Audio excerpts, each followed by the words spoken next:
So I was standing in the shower this morning, and I guess I was in there too long because the water started getting cold.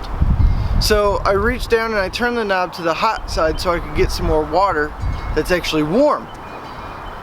And I did that, and then a thought hit me.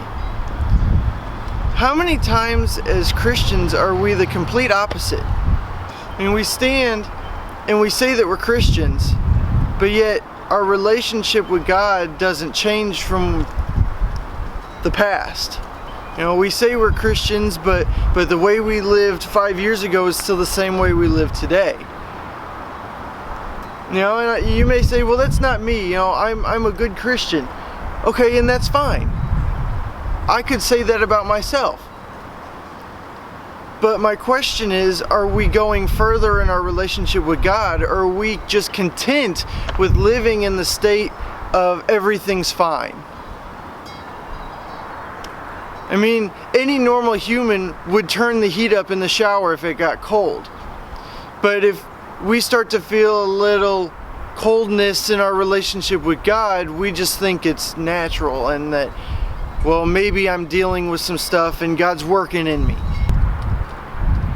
2 Peter says that God gives us everything we need to live a godly life. Everything. I have it highlighted. It says God has given us everything we need for living a godly life. But it says something after that. It says we have received all of this by coming to know Him. So,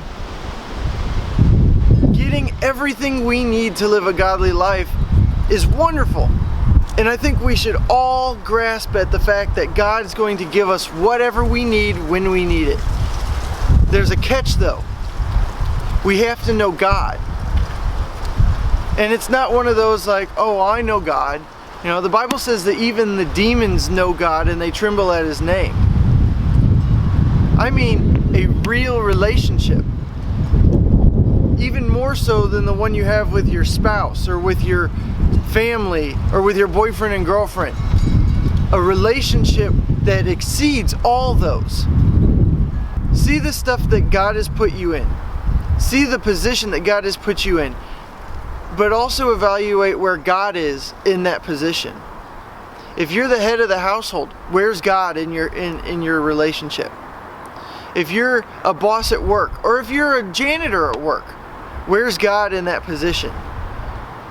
So I'm not going to give you an answer, because I hope that you already have the answer. But I am going to say this. If you're really, really searching and seeking for the best in your life, and you're really seeking for what God has in store for you, and you're really seeking for the abundance of everything that you could ever imagine, find where you placed God in your life. I'm not saying that you should do this so that you could get a new raise or you should get a new car.